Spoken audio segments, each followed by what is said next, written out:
इस वीडियो में हम देखेंगे जुडिशरी की वर्किंग से रिलेटेड एक बहुत ही इंपॉर्टेंट कंसेप्ट को, जिसका नाम है जुडिशियल एक्टिविज्म। इस वीडियो में हम समझेंगे कि जुडिशियल एक्टिविज्म होता क्या है, इसका ओरिजिन क्या है, इसकी जस्टिफिकेशन क्या है, इससे रिलेटेड एप्रीहेंशंस क्या है, इसके आसपास जो दूसरी सिमिलर टर्म्स हैं जैसे कि जुडिशियल रिव्यू, जुडिशियल रिस्ट्रेंट और जुडिशियल ओवररीच, उनसे इसका क्या कनेक्शन है और जुडिशियल एक्टिविज्म के ऊपर सुप्रीम कोर्ट के क्या व्यूज हैं, ये सब कुछ इस वीडियो में मैं आपको समझाऊंगा।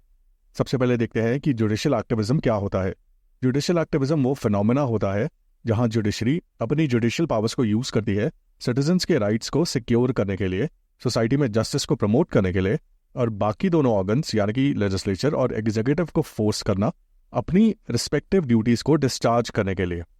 लेकिन राइट्स का प्रोटेक्शन, जस्टिस डिलीवरी और ये इंश्योर करना कि कॉन्स्टिट्यूशन के अकॉर्डिंग ही सभी ऑर्गन्स और इंस्टीट्यूशंस वर्क कर रहे हैं, ये तो कोर्ट्स के नॉर्मल फंक्शंस हैं।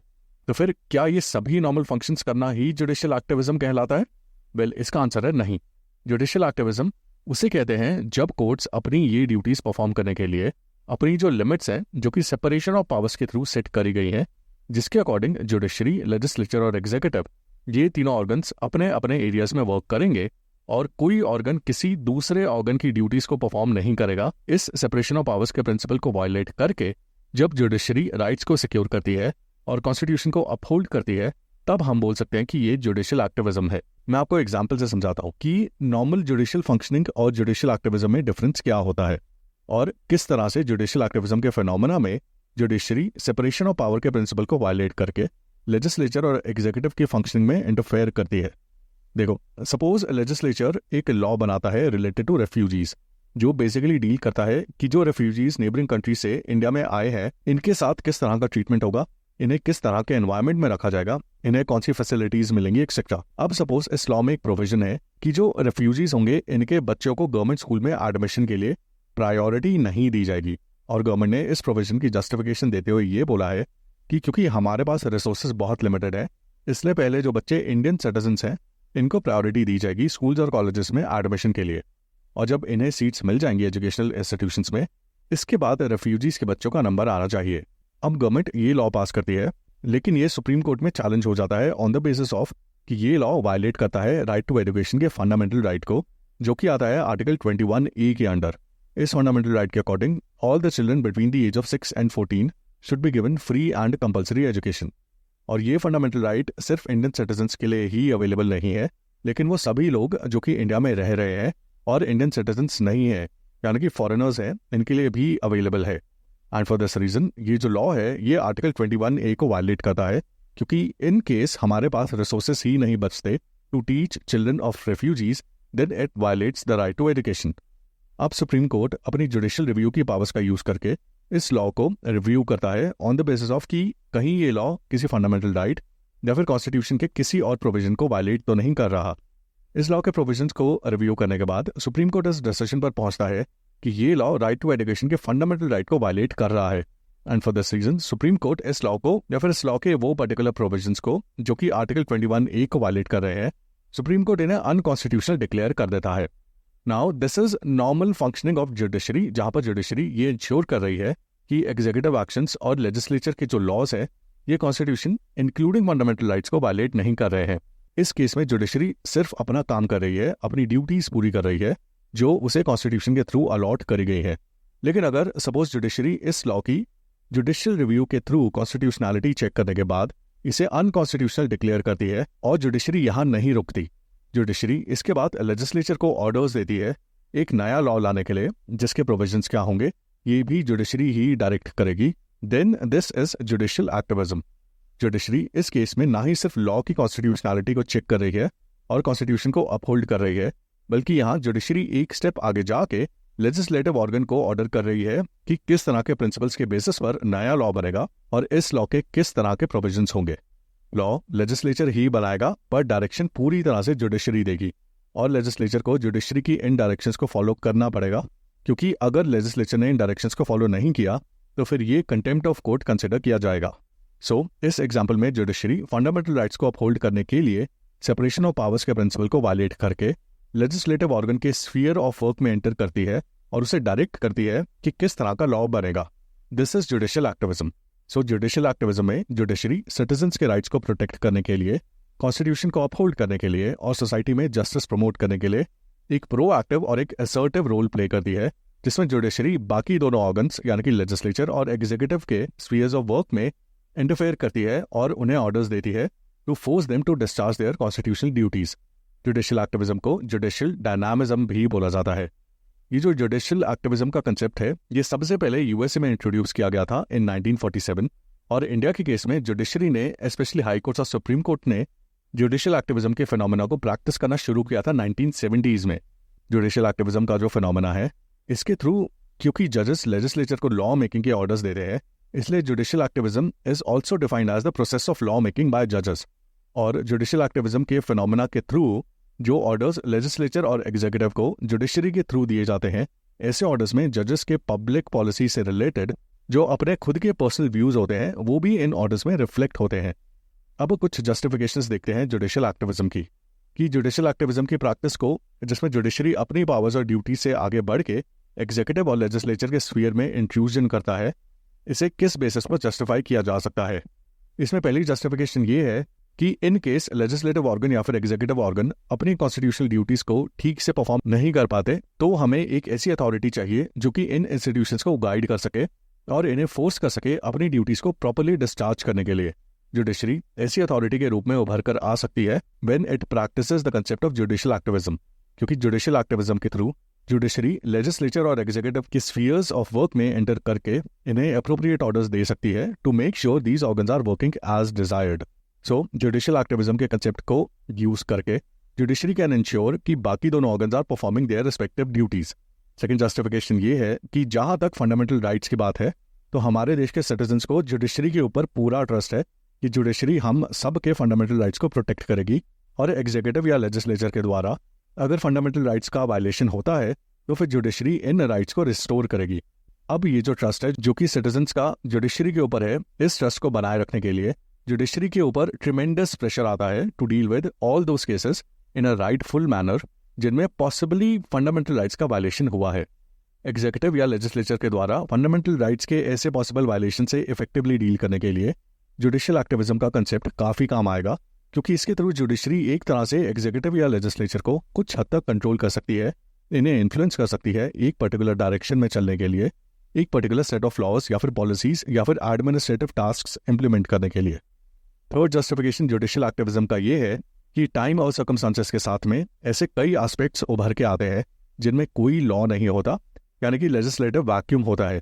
जैसे कि जब सोशल मीडिया नया नया इंट्रोड्यूस हुआ था, तब इसके ऊपर किसी भी तरह का कोई लॉ नहीं था।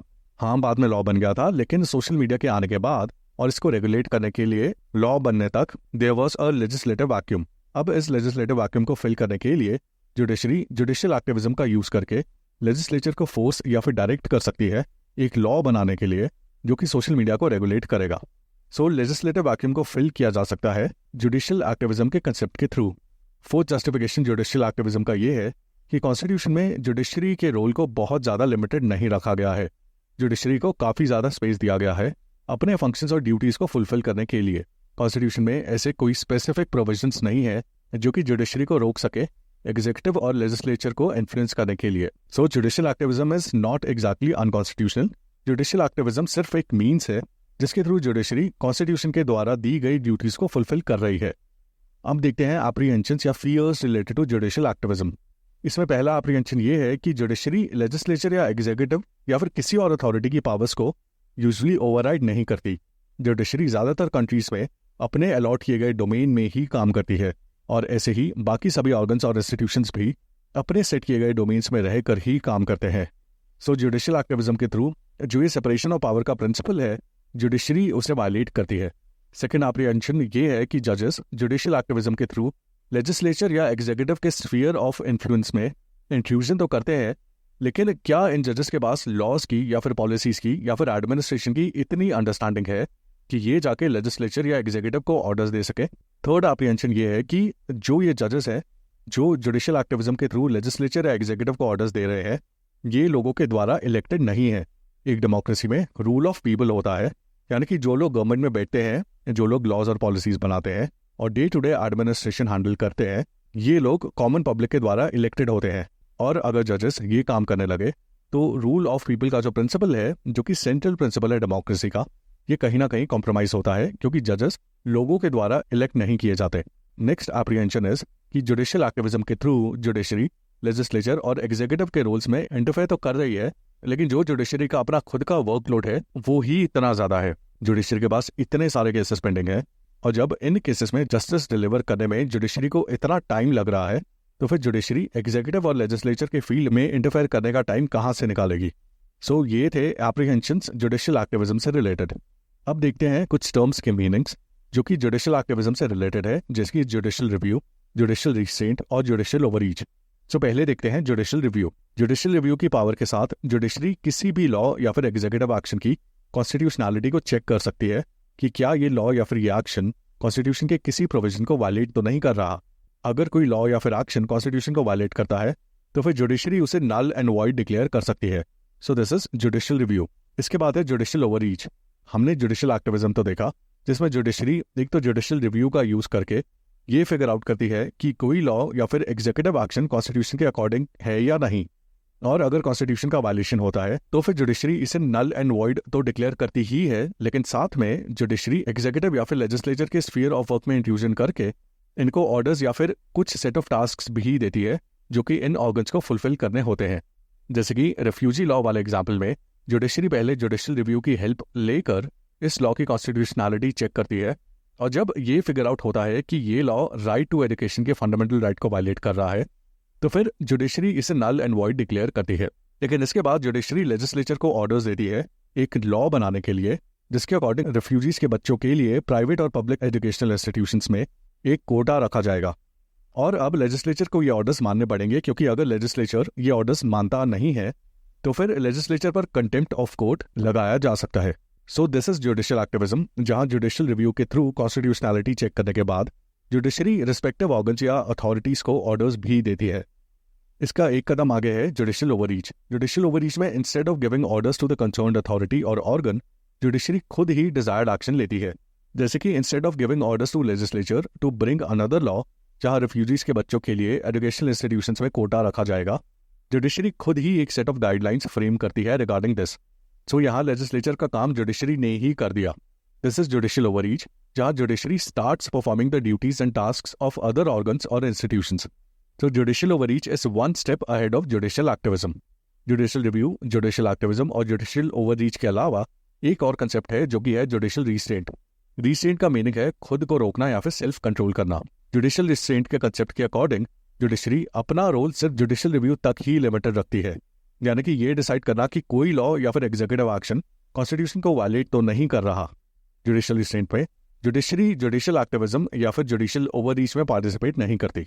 नाउ सुप्रीम कोर्ट ने 2007 में जुडिशियल रिस्ट्रेंट के कंसेप्ट को सपोर्ट किया था।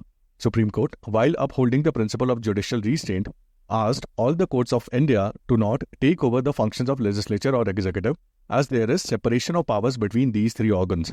सुप्रीम कोर्ट के अकॉर्डिंग लेजिस्लेचर और एग्जीक्यूटिव को ऑर्डर्स देना या फिर उनके वर्क को खुद से ही करना ये जस्टिफाइड नहीं है, और कोर्ट्स को ऐसी चीजें जुडिशियल एक्टिविज्म के नाम पर नहीं करनी चाहिए।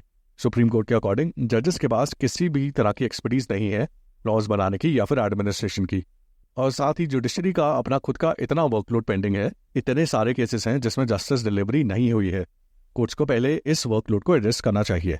अपार्ट फ्रॉम इट, कोर्ट्स के पास इतना फाइनेंशियल, इंटेलेक्चुअल और मैन पावर रिसोर्सेज नहीं है कि वो लेजिस्लेचर और एग्जीक्यूटिव के रोल्स को टेक ओवर कर सकें। सुप्रीम कोर्ट के अकॉर्डिंग इन सब रीजंस की वजह से जुडिशरी को जुडिशियल रिस्ट्रेंट के कंसेप्ट को कंसिस्टेंटली प्रैक्टिस करना चाहिए और judicial activism and judicial overreach से बचना चाहिए। So this was judicial activism. I hope you like the video. Follow for more.